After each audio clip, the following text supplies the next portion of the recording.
Federal housing help could be going to troubled landlords in Lansing. It's our top story at 11. Thank you for joining us. I'm Siobhan Klepfer. Sherry Jones is off tonight. Taxpayer money in the form of federal housing assistance could be supporting rentals with code violations. The 6 News Investigates team found a disconnect in housing inspections that has local officials concerned. Josh Sanchez has a closer look. Josh? That's right, Siobhan. Federal housing vouchers, commonly known as Section 8, are meant to help people in need find a safe and clean place to call home. However, due to a discrepancy in how inspections are done, some of those vouchers are going to landlords known to have unsafe or unregistered rentals in Lansing. Here for your inspection today? Yeah. Okay, great.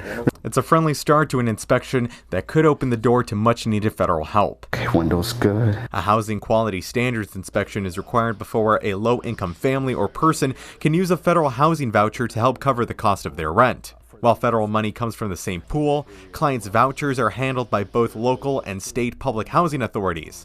Jason Harris is a HQS inspector with the Lansing Housing Commission. He says while both groups require inspectors to check safety features like smoke detectors, electrical plugs, and windows, a rental property will also need to be up to code with city housing laws to end up on an inspection list for an LHC client. I wouldn't even have the inspection on my list, say for an initial inspection, if it wasn't already permitted by the code or by the city to be a rental property. Inspections done with state agency clients rely on federal standards, something not as rigorous as LHC's demands.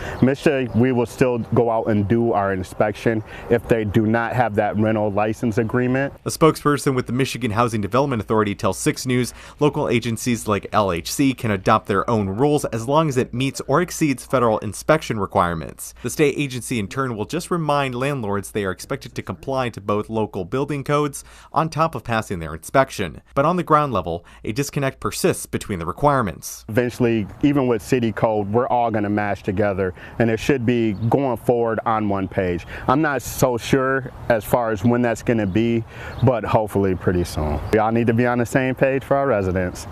Now, despite even federal officials telling us landlords accepting these vouchers need to comply with both federal and local rules, LHC says there are some properties missing the mark. Siobhan? Yes, thank you, Josh. Yes, the Lansing Housing Commission says a few people are using vouchers from the state's housing authority for properties overseen by an East Lansing landlord with multiple properties considered unsafe or in need of a rental certificate from the city of Lansing. They add some people who rely on the vouchers are living in Sycamore townhomes, the owners of which have been locked in a legal battle with city officials for more than a year.